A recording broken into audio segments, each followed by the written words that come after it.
ऐसा लग रहा था कि वो अभी भूदेव सिंह का सपना देख रही थी और अपने हवा मारक को बुलाकर उसे प्यार कर रही थी। उसने कभी नहीं सोचा था कि यह सपना सच हो जाएगा।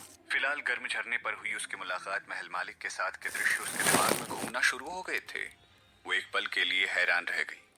क्या वो सब भी एक सच्चा दृश्य था या फिर ये सब केवल समय का एक खेल था? उसने तुरंत सोचना बंद कर दिया। ये स्पष्ट रूप से सिर्फ एक सपना ही था। ये महज एक संयोग था कि उसने सपना देखा और भूदेव सिंह उसी वक्त आ गए जब वो कुछ समय के लिए अपने दिमाग के ख्यालों में खोई हुई थी।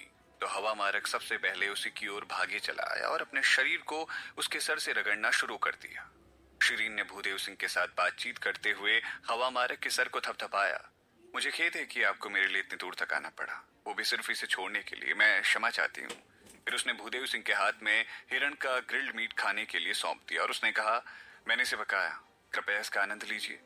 भूदेव सिंह ने मांस ले लिया और उसके पास बैठ गया। शिरीन, तो मेरे साथ इतनी विनम्र भी ना हो अब। जैसे ही उन्होंने अपनी मांस को अपने दांतों में रखकर दबाया, उन्होंने कहा, मैं हमेशा से एक खुली आत्मा का रहा हूँ क्योंकि मेरे पास करने के लिए कुछ भी नहीं होता है। इसलिए मेरी यही इच्छा है कि मैं आपके हवा मारक को खुद लेकर आऊं ताकि मैं महर्षि विद्यालय का एक दौरा भी कर सकूं।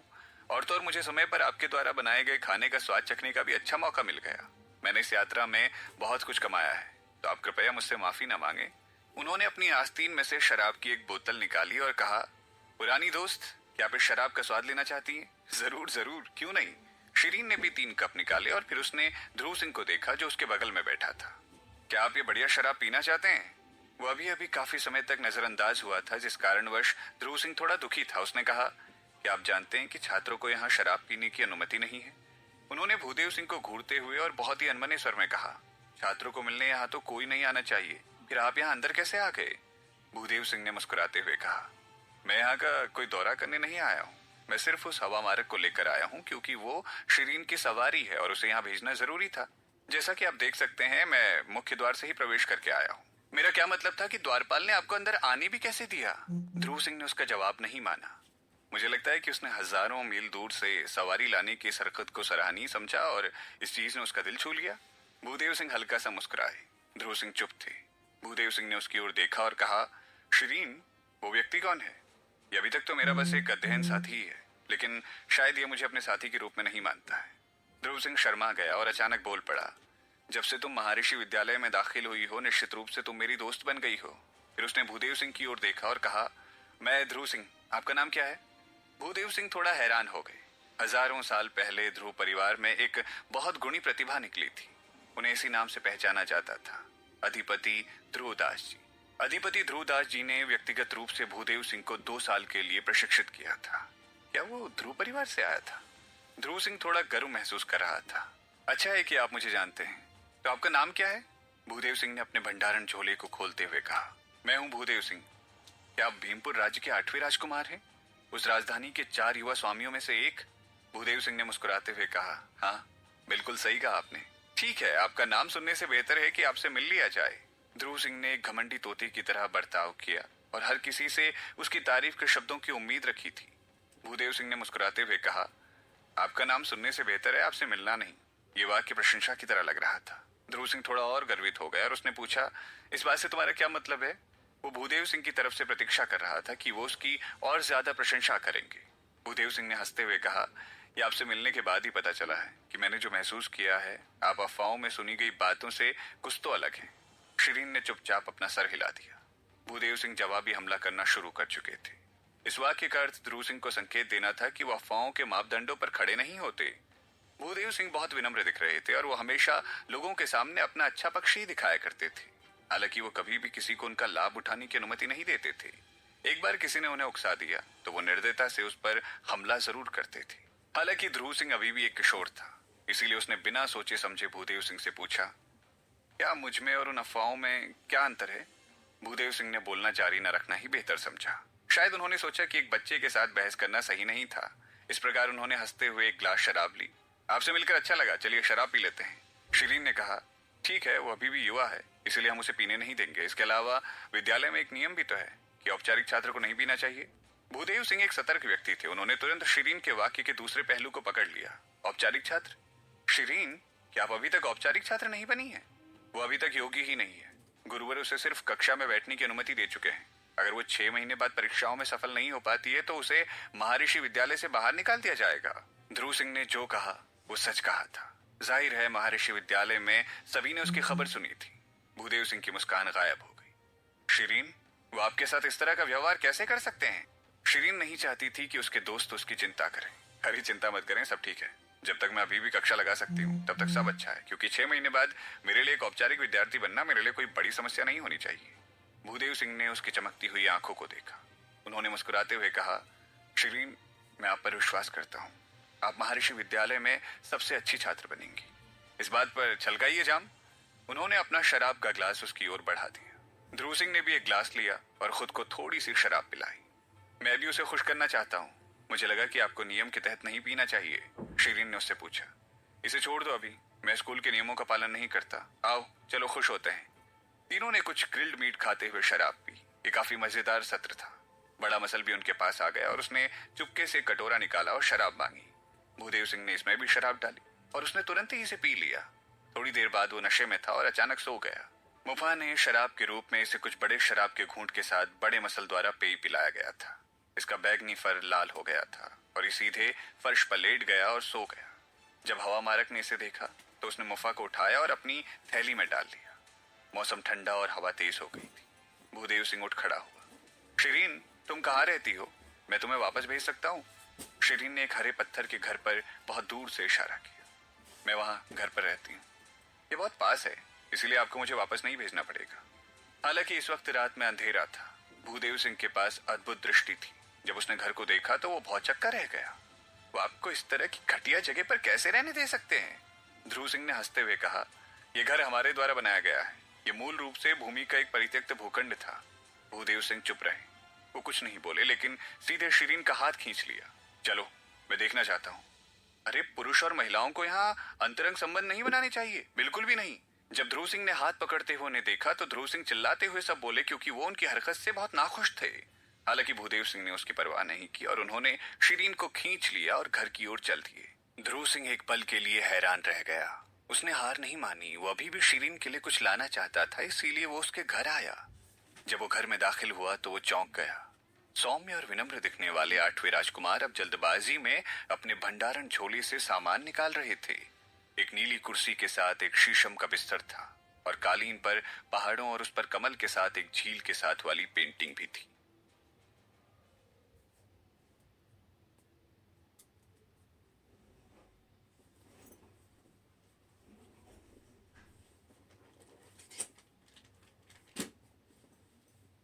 लकड़ी की मेज का एक जोड़ा भी था वहां, जो काफी आकर्षक लेकिन थोड़े पुराने तरीके का दिखता था। मैदान अब एक लंबे कालीन के साथ ढक दिया गया था, जो बेहद नरम और आरामदायक था। प्रवेश द्वार पर एक लकड़ी का विभाजन भी था, जो लोगों को बाहर से झांकने से रोक सकता था। मेज पर अंदर एक चमकते मोती के साथ एक कौड़ी भी था। भूदेव सिंह द्वारा सजाए जाने के बाद खाली जर्जर घर अब शानदार महल जैसा दिख रहा था। ध्रुव सिंह ने लगभग सोच लिया था कि वो गलत घर में प्रवेश कर चुका है। शिरीन के चेहरे पर हैरानी थी। वो नहीं जानती थी कि 8वें राजकुमार के पास चमत्कारी हाथों का एक जोड़ा था। अंदर आने के बाद उन्होंने बस घर पर एक नजर भर डाली और तुरंत उसे सजाना शुरू कर दिया। उनके भंडारण झोले में वो सब कुछ था। इसी वजह से शिरीन सोच रही थी कि क्या वो हमेशा अपना सारा सामान अपने साथ लेकर घूमते हैं। 8वें राजकुमार, क्या आप हमेशा अपने साथ इतनी सारी चीजें लेकर घूमते हैं? भूदेव सिंह ने जवाब दिया, मुझे दुनिया भर में यात्रा करना पसंद है और मैं एक आराम घर में रहना पसंद नहीं करता, क्योंकि मैं उनके गद्दे पर आराम नहीं कर पाता हूँ। इसीलिए मैं हमेशा अपने साथ कई जोड़ी फर्नीचर लेकर जाता हूँ। मुझे आदत है इस सब की। जब मैं यहाँ आया था मुझे आपकी स्थिति का पता नहीं था, नहीं तो फिर मैंने आपके लिए नामित एक जोड़ी फर्नीचर तैयार करवा देना था।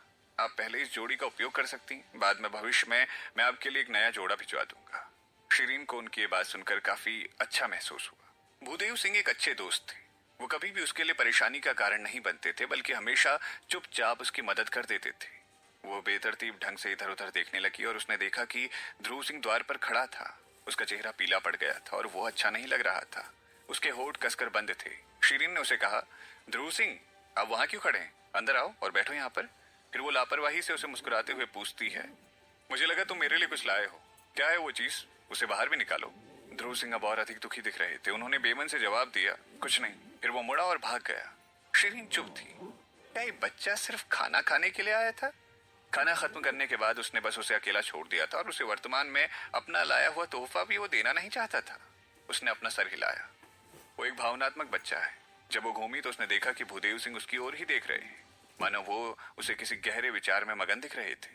जब उन्होंने एक दूसरे को देखा तो भूदेव सिंह ने मुस्कुराते हुए आह भरी और कहा, शिरीन, वास्तव में आप लगभग उसकी ही उम्र की है। हालांकि मैं हमेशा भूल जाता हूँ कि आप वास्तव में अभी भी एक बच्ची ही हैं जब भी मैं आपसे बात करता हूँ। शिरीन ने हंसते हुए कहा, शायद मैं मानसिक रूप से बूढ़ी हो गई हूँ। भूदेव सिंह ने हल्के से आह भरी। आप सही कह रही हैं। कुछ बुरे अनुभवों से गुजरने के बाद लोग हमेशा बड़े हो जाते। दोनों ने कुछ देर तक बातें की। हवा बाहर तेज चल रही थी और ऐसा लग रहा था कि मौसम खराब होने वाला है। अचानक एक बार फिर से दरवाजा खोला गया। ध्रुव सिंह हवा की तरह भागता हुआ आ गया और उसने वास्तव में शिरीन को झटका सा दे दिया। आप इतनी जल्दी में यहाँ क्यों आए हैं? ध्रुव सिंह ने भूदेव सिंह को घूरते हुए कहा, आठवीं राजकुमार, आप अभी तक गए नहीं हैं? भूदेव सिंह ने झिझकते हुए फिर शांति से उत्तर दिया, मैं हजारों मील दूर से यहाँ आया हूँ। यदि आप हजारों मील दूर से आ गए हैं तो भी आप यहाँ नहीं रह सकते हैं। एक नियम है कि बाहरी लोग महर्षि विद्यालय में नहीं रह सकते। लोगों को यहाँ नहीं रहना चाहिए। ये करके आप हमारे विद्यालय की प्रतिष्ठा को खराब कर देंगे। भूदेव सिंह चुप था। फिर उन्होंने अचानक कहा, आप थोड़े पागल हैं। मैंने कभी शिरीन के साथ रहने की योजना नहीं बनाई थी। फिर आप कहाँ रहेंगे? ध्रुव सिंह ने उसे देखा। मैं तारादास जी के साथ रहूंगा। भूदेव सिंह ने उसे जवाब दिया। ओह, आप तारादास जी को जानते हैं? हाँ, हमको समय पहले ही मिले हैं और एक दूसरे के साथ अच्छे से उठते बैठते। आने से पहले मैंने उनसे कहा कि मैं आज रात उनके साथ रहूंगा। ध्रुव सिंह का मुंह थोड़ा सा खुला रह गया। एक पल के बाद उन्होंने कहा, अच्छा है। भूदेव सिंह अब उससे परेशान नहीं हुए। शिरीन से कुछ शब्द बोलने के बाद वो वहां से चले गए। ध्रुव सिंह ने कहा, इस व्यक्ति के पक्का कुछ बुरे इरादे होने चाहिए थे। शिरीन, इस आदमी की बातों से बेवकूफ मत बन जाना। इसके बहुत सारे आशिकी भरे इतिहास रह चुके हैं। आपको अधिक सतर्क रहना होगा और इस आदमी से हमेशा दूरी बनाकर रखनी होगी। रात में एक लड़के के साथ रहना गलत है। आप इसके बारे में कैसे नहीं जान सकती? ये एक ऐसी चीज है जिसके बारे में हर एक लड़की को पता होना चाहिए। आप इतनी भोली हैं कि आदमी आपको आसानी से धोखा दे सकता है। शिरीन चुप थी और उसने महसूस किया कि पूरी बात प्रफुल्लित कर देने वाली थी। ये पहली बार था जब किसी ने कहा उससे कि वो भोली है। उसने बाहर आकाश की ओर देखा, फिर धीरे से कहा, ध्रुव सिंह जी, अब काफी देर हो चुकी है और आप भी एक आदमी हैं। क्या अब आपको भी ये घर नहीं छोड़ देना चाहिए? क्योंकि एक लड़की को रात में किसी लड़के के साथ अकेले नहीं रहना चाहिए। ध्रुव सिंह चुप रहे। उन्होंने मुस्कुराते हुए कहा, मैं आपको और परेशान नहीं करना चाहता। फिर वो तेजी से घर से बाहर भाग गए। उस रात भारी बारिश हो रही थी। तेज हवा बारिश के साथ बाहर सब कुछ भिगा रही थी। शिरीन बिस्तर पर लेटे लेटे हवा और बारिशों की आवाज सुन रही थी। आज का दिन उसके लिए एक व्यस्त दिन होने वाला था। उसे आराम करना चाहिए था। सुमति देवी द्वारा कहे गए शब्दों के बारे में उसने सोचना बंद नहीं किया था। उसे उम्मीद नहीं थी कि सुमति देवी इसे सीधे सीधे सबके लिए कहेगी और अब शिरीन उस सब के बारे में एक अलग दृष्टिकोण से सोच रही थी। ऐसा लग रहा था कि सुमति देवी ने महल मालिक के साथ एक साथ रहने पर जोर दिया था। हालांकि क्या महल मालिक की उनमें दिलचस्पी होगी? जब उसने इसके बारे में सोचा तो उसके दिमाग में महल मालिक की छवि दिखाई थी और उसने गर्म पानी के झरने के दृश्य को याद किया। शिरीन ने अपनी भौहें रगड़ी और सोचा कि वो पागल हो रही है। उसने पहले ही महल मालिक के साथ सगाई के लिए मना कर दिया था और अब उसका उनके साथ कोई संबंध नहीं था। वो उनके बारे में क्यों सोचती रहती है? ऐसा लग रहा था कि गर्म पानी के झरने पर हुए उस दृश्य का उसके दिमाग पर काफी बुरा प्रभाव पड़ा था। हालांकि जब अपना और महल मालिक के बीच वो कोई रिश्ता देख नहीं रही थी तब भी उसके पहले और दूसरे चुंबन उसी आदमी द्वारा दिए गए थे। एक बहुत बुरा सपना था उसके लिए। वो थोड़ा सा निराश थी, इसीलिए वो बैठ गई और उसने कपड़े पहन लिए। हवा तेज थी और बाहर लगातार गड़गड़ाहट के साथ बारिश बहुत तेजी से हो रही थी। बड़े मसल को शांत करने के लिए कुछ दवा दी गई थी। वो अब गहरी नींद में सो रहा था। हवा मारक कालीन पर पड़ा हुआ था। इधर उधर भागने के कारण वो बहुत ही ज्यादा थक गया था। क्योंकि ये उसके मालिक और उसके बच्चे से मिला था, इसीलिए वो बहुत नींद में था और वो गहरी नींद में सो गया था। कमरा बहुत शांत और निर्मल हो गया था। शिरीन ने महसूस किया कि शांति थोड़ी असामान्य सी थी। जाहिर है सुरा सिंह जी और उसका बूढ़ों का गिरोह उसे यहाँ रहने नहीं देना चाहता था। वो सबसे ज्यादा जो करना चाहते थे वो उसे खुद यहाँ से जाने पर मजबूर। इसीलिए वो अपने लक्ष्य को प्राप्त करने के लिए क्या क्या करेंगे वो कोई भी नहीं जानता था। मालकिन, मुझे हमेशा लगता है कि वो हार नहीं मानेंगे। दृढ़ पत्थर कंगन भी चिंतित था। शिरीन ने सर हिलाया। उनके पास कुछ अन्य चालें भी होनी चाहिए। मुझे लगता है कि उन्हें उम्मीद नहीं थी कि आप एक ही दिन में एक घर बनाने में कामयाब रहेंगी। आखिरकार इस दुनिया में महिलाएं पुरुषवादी काम करने में अच्छी नहीं है। शिरीन के मन में कुछ ख्याल था। उसने अनुमान लगाया कि वो उसके घर में कुछ करेंगे। वो बिस्तर से नीचे कूद गई और उसके चलने ने बड़े मसल को भी जगह दिया जो सो रहा था। उसने अपनी आंखें खोली। मालकिन, क्या आप शौचालय जा रही हैं? हमने अभी तक शौचालय का निर्माण नहीं किया है और नहाने का टब भी तैयार नहीं किया है। शिरीन चुप थी। उसने बड़े मसल को लात मारी और कहा, जागो और इस जगह की रखवाली करो। बड़ा मसला संतुष्ट था कि आप घर में प्रसाधन जाना चाहती हैं। चिंता ना करें, ऐसी बरसात की रात में कोई यहाँ नहीं आएगा। आपको उसके लिए जगह की रखवाली करने की जरूरत नहीं है। शिरीन ने उसको ऊपर किया और दरवाजे से बाहर फेंक दिया। बकवास बातें करना बंद करो, कृपया बाहर सतर्कता बनाए रखें। मसल को यकीन नहीं हो रहा था कि उसकी मालकिन उसके साथ ऐसा करेंगी। मालकिन, आप चाहती हैं कि मैं इस तूफानी मौसम में भीग जाऊं? शिरीन ने अपनी बाहों को मोड़ लिया और उसे देखा। आप मसल से हैं, मुझे नहीं लगता कि आप गीले होने से डरते हैं। बड़ा मसल चुप था। खैर, ये मौसम उसके लिए एकदम सही था ताकि वो धरती माँ से आध्यात्मिक शक्ति को ग्रहण कर सके। यह आमतौर पर बहुत आलसी था, इसीलिए उसने ये पहले कभी नहीं किया। बड़े मसल, आज रात कोई आ सकता है और घर पर हमला कर सकता है। हमें आज रात हमारे घर के लिए सतर्क रहने की जरूरत है। मैं आपको कल अच्छा खाना पकाकर खिलाऊंगी। शिरीन की आवाज सीधा उसके दिमाग में आई थी। एक बार जब वो अच्छे भोजन के बारे में सुन चुका था तो बड़े मसल ने तुरंत ताकत पा ली। इसके पास स्पर्श की बहुत ही संवेदनशील भावना थी और एक मील की त्रिज्या के भीतर किसी भी गति का पता लगाने में वो सक्षम था। भले एक खरगोश ही वहां से क्यों ना गुजर रहा हो, उसके द्वारा ये सब कुछ सुन लिया जा सकता था। अब शिरीन का घर एक अलग द्वीप की तरह था और कोई भी यहाँ से गुजरने वाला नहीं था। बड़े मसल ने सोचा कि अगर वो घर की रखवाली करता है तो कोई हमला करने नहीं आएगा। कुछ विचारों के बाद बड़े मसल ने जमीन में खुदाई की और किसी भी हरकत को महसूस करने के लिए केवल अपने एंटीना को बाहर छोड़ दिया। बाहर बारिश हो रही थी और रात शांत थी। ऐसा लग रहा था जैसे केवल बारिश और हवा ही हो रही है। लंबे समय तक इंतजार के बाद बड़ा मसल लगभग सो ही गया था। उसने सोचा कि उसकी मालकिन अत्यधिक चिंतित है और कोई भी उसके घर पर हमला नहीं करने वाला था। उसने सोचा था कि उसकी मालकिन अत्यधिक चिंतित थी और कोई भी उसके घर पर हमला नहीं करने वाला था। जब ये अपने दिल में फुसफुसा रहा था तो उसे अचानक कुछ होश आया। उसने अपने एंटीना को चारों ओर घुमा दिया और ये महसूस किया कि दो लोग घर की दिशा में उड़ते हुए आ रहे थे। बुरे लोग वास्तव में आ रहे थे। इसकी मालकिन बहुत बुद्धिमान थी। बड़े मसल की एंटीना की तार खड़ी हो चुकी थी। जिस स्थान पर वो रुका था वहां घास बढ़ रही थी। इस तरह कोई भी उसके एंटीना को देख नहीं सकता था। रात में भारी बारिश के बावजूद दो लोग आ रहे थे। दोनों के पास बहुत अच्छी युद्धकला तकनीक थी। जब उन्होंने इतनी तेज गति से उड़ान भरी तो उन्होंने कोई आवाज नहीं की। वो जल्दी ही शिरीन के घर के करीब आए और उन्होंने किसी भी आवाज के लिए चुपचाप होकर सुना। उनके पास सुनने की बहुत अच्छी क्षमता थी क्योंकि वो बारिश होने के बावजूद भी अंदर के व्यक्ति की उथली श्वास ध्वनि सुन सकते थे। जाहिर है घर के अंदर का व्यक्ति सो गया था। दोनों व्यक्तियों ने एक दूसरे को देखा और फिर सर हिलाया। अचानक उन्होंने अपने हाथ उठा लिए और घर की दिशा में दो प्रकाश तरंगे चला दी। जाहिर तौर पर तो प्रकाश तरंगे बहुत शक्तिशाली थी और शिरीन के घर को टुकड़ों में तोड़ देंगी। अगर ऐसा होता है तो शिरीन को बारिश के नीचे सोना पड़ेगा और उसके लिए कोई छाया नहीं बचेगी। बस जब घर तक वो हल्की लहरें पहुंचने वाली थी तो एक बड़ी गुलाबी छाया दिखाई दी और उन तरंगों को उसने अवरुद्ध कर दिया। दो प्रकाश तरंगों ने बड़ी छाया पर विस्फोट किया और एक तेज आवाज सुनी। छाया नहीं हिली, ये पूरी तरह से अभी भी वहीं थी। वो क्या चीज है? एक जादुई बाधा तो नहीं हो सकती? दोनों आदमी हैरान थे। उन्होंने एक दूसरे को देखा। वो उड़ गए और छाया की दिशा में चले गए। इससे पहले कि वो इस स्थान पर पहुंचते जहां छाया थी, गुलाबी छाया का विस्तार हो गया था और एक बच्चा छाया से बाहर निकल रहा था। दो लोग लगभग बड़े बच्चे से दुर्घटनाग्रस्त हो गए थे और वो जल्दी से पीछे हट गए। जब आप पहले से ही यहाँ आ गए हैं तो आप डरिए तो मत। कृपया मेरा भोजन बन जाइए। बड़े बच्चे ने अजीब तरीके से सोचा। उसने अपने दो मोटे हाथों को लहराया और काला धुआं निकाला और दोनों व्यक्तियों को घेर लिया।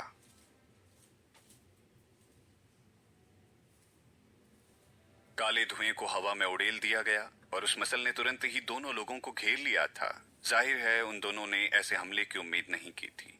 उन्होंने अपनी सांस थामने के लिए तेजी से प्रतिक्रिया दी और उस बड़े बच्चे पर हमला करने की कोशिश करने के लिए अवचेतन रूप से अपनी तलवार का इस्तेमाल करने लग गए। हालांकि इससे पहले वो कुछ करने में कामयाब हो पाते, वो मसल के भ्रम जाल में फंस गए थे। वो हर जगह लात मारने लगे और बकवास करने लग पड़े। अगर आसपास से कोई दर्शक गुजर रहा होता तो वो उन्हें पागल ही समझता उस वक्त के लिए। वो बड़ा बच्चा मसल से निकला था। जब दोनों लोगों ने अपनी प्रकाश तरंगों से हमले का इस्तेमाल किया तो इसने तुरंत अपने बड़े आकार को और बड़ा कर दिया और बदल गया और उन दोनों हमलावरों के हमले को अवरुद्ध करने के लिए अपने खोल का इस्तेमाल किया। ये बहुत ही संतुष्ट था जब उसने दोनों लोगों को उसके भ्रमजाल में उलझते हुए देखा था। हालांकि उन तरंगों की हल्की लहरों ने मसल से टकराव किया था, लेकिन इससे उसे ज्यादा नुकसान नहीं हुआ था। उसे बहुत थोड़ा दर्द महसूस हुआ था, इसीलिए उसे अब उन दोनों हमलावरों पर और भी ज्यादा गुस्सा आ गया था। इसका जहरीला मिराज इल्यूशन उनके दिलों के गहरे राज खोज सकता है। ये उनको भ्रम में ही उनके सबसे भरोसेमंद व्यक्ति को भी दिखा सकता था। दोनों हमलावर अब घबराए हुए थे। वो भ्रम में एक दूसरे को लात मार रहे थे और हताश हो चुके थे। उन्होंने बहुत ज्यादा शाप दिए। वो दोनों एक ही बात कर रहे थे, जो ये था कि उनके गुरु उनके लिए एक शैतान से कम नहीं थे। वो दोनों पूरा समय शिकायत करते रहे और उन्होंने अपने पूर्वजों को भी शाप देना शुरू कर दिया। बड़ा मसल कोने में बैठकर सब सुन रहा था और अजीब तरह की हंसी हंस रहा था। इतना सारा शोर सुनकर शिरीन भी घर से बाहर आ गई थी और उसने खोल पर थपथपाते हुए कहा, तुम इतनी बुरी तरह से नहीं हंसो। तुम बिल्कुल एक डरावनी फिल्म में प्रतिवेदित गुड़िया की तरह आवाज करते हुए लग रहे हो। उनके शब्दों की सामग्री से शिरीन को पता लग गया था कि दोनों लोग गुरु वर्ग से आए थे। उन्हें इस बार उनके गुरु द्वारा भेजा गया था। ये एक बहुत अच्छा जीवित सबूत था। शिरीन ने अपना साउंड रिकॉर्डर निकाला और उनकी सारी गाली गलौज को रिकॉर्ड कर लिया। थोड़ी देर बाद ब्रह्मजाल ने उनके सामने सबसे विश्वसनीय व्यक्ति को प्रकट किया। उन दोनों के पास एक ही व्यक्ति था जिस पर उन्हें भरोसा था। वो था तारादास जी। जब बड़े मसल ने दोनों लोगों को निगलने के लिए खुद को बाहर निकालना चाहा था तो शिरीन ने अपने छोटे हाथ को उस पर रखा। उन्हें खाना मत। बड़े मसल ने अपना अनिच्छुक चेहरा दिखाया। उन दोनों आदमियों को देखा और फिर शिरीन को देखा। इसने उसके साथ मोलभाव करने की कोशिश की। मुझे 2 भुने हुए हिरण चाहिए। शिरीन इसे खराब नहीं करना चाहती थी। उसने एक उंगली निकाली। एक बड़ा भुना हुआ हिरण। बड़े मसल, तुम यहाँ मनुष्यों को नहीं खा सकते हो, क्योंकि अगर तुम पकड़े जाओगे तो सूप में पका दिए जाओगे। बड़े मसल को तिरस्कार सा महसूस हुआ। मेरे पास उन्हें पकड़ने की क्षमता नहीं है क्या? मालकिन, मुझे लगता है कि इस विद्यालय में कुछ भी अच्छा नहीं है। वो आसानी से मेरे भ्रम में पड़ जाते हैं। शिरीन ने अपना सर हिलाया। ऐसा इसीलिए है क्योंकि आप वास्तविक में अभी यहाँ के स्वामी से मिले नहीं है। अब तक बड़े मसल का केवल शामली देवी और इन 2 लोगों के साथ मुकाबला हुआ था। महर्षि विद्यालय में ये तीनों व्यक्ति ताकतवर नहीं माने जाते थे। इस विद्यालय के असली स्वामियों ने अभी तक खुद को उजागर नहीं किया था। एक उदाहरण था तारादास जी। फिर 2 लोगों को मसल द्वारा भ्रम से मुक्त किया गया। उन्होंने भ्रम में बहुत अधिक आध्यात्मिक शक्ति का उपयोग कर लिया था, इसीलिए अब वो पूरी तरह से थक चुके थे। वो चौंक गए थे जब उन्होंने शिरीन को देखा जो दरवाजे पर खड़ी थी। अवचेतन रूप से उन्होंने दौड़ने का प्रयास किया और शिरीन ने उन्हें रोका नहीं, लेकिन सिर्फ रिकॉर्डर से ध्वनि जारी रखी। दोनों लोगों के चेहरे पीले पड़ गए थे। उन्होंने शिरीन से रिकॉर्डर को हथियाने की कोशिश की, लेकिन वो नाकाम रहे क्योंकि उनके शरीर में अब ज्यादा ताकत नहीं बची थी। इसके अलावा बड़े मसल और हवा मारक शिरीन के पास खड़े थे और उन्हें जमकर रोक रहे थे। दोनों आदमी गुरु वर्ग के छात्र थे। खराब प्रदर्शन के कारण उन्हें लगभग निष्कासित ही कर दिया गया था, इसीलिए उन्हें परीक्षा का अवसर प्राप्त करने के लिए हर संभव कोशिश करनी थी। उन्होंने बहुत सावधानी से व्यवहार किया था ताकि उन्हें निष्कासित ना किया जाए। अगर ये साउंड रिकॉर्डर उनके आकाओं को दे दिया जाता तो उनका भविष्य खराब हो जाता। क्या चाहती हो तुम? अपनी शर्तें बोलो। वो केवल उससे उपज सकते थे और बातचीत करने की कोशिश कर सकते थे। शिरीन ने कहा, यह रहना हर किसी के लिए आसान नहीं है। हम क्यों एक दूसरे के लिए मुश्किलें पैदा करना चाहते हैं? मैं इस जगह पर अकेली और असहाय हूँ और मेरे दोस्त भी नहीं है। मैं आसानी से तंग की जा सकती हूँ अन्य लोगों के द्वारा। दोनों आदमी तुरंत समझ गए। कुछ सौदेबाजी और चर्चा के बाद वो दोनों उसकी बात सुनने और तब तक मदद करने के लिए तैयार हो गए जब तक उन्हें महर्षि विद्यालय के नियमों का उल्लंघन करने की आवश्यकता नहीं महसूस हुई।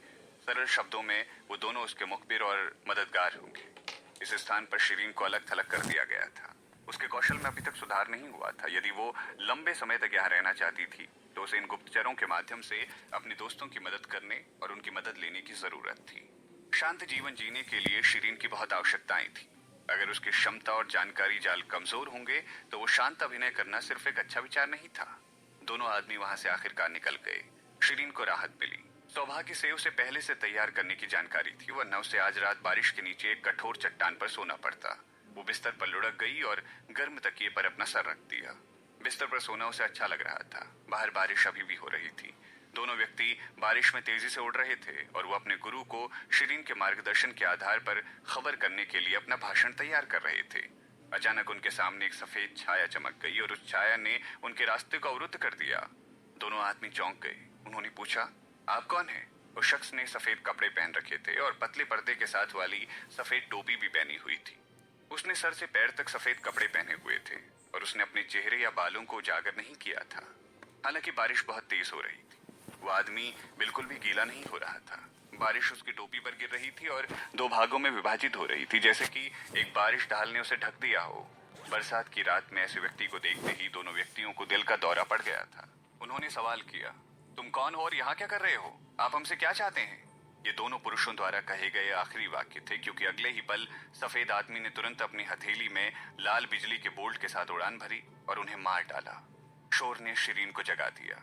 बस जब वो बैठी तो उसने बाहर दरवाजे पर धमाके की आवाज सुनी। वो रो पड़ी और उसके दिल में बेचैनी सी महसूस हुई। उसने दरवाजा खोला और उसकी बेचैनी की पुष्टि भी हो गई। मारे गए दोनों महर्षि विद्यालय के छात्र थे और उनके शव उसके घर के पास ही पाए गए थे। जिस तरह से उनकी मृत्यु हुई वो बहुत ही ज्यादा भयानक दृश्य था। वो दो हिस्सों में काट दिए गए और वो बहुत ही बेरहमी से किसी और चीज से बहुत तेज थी। आज सुबह जब कोई वहां से गुजरा तो उसने उन दोनों लाशों को देखा और वो चौंक गया। उसने तुरंत अपने आकाओं को सूचना दी और बहुत जल्दी ये खबर पूरे महर्षि विद्यालय में फैल गई।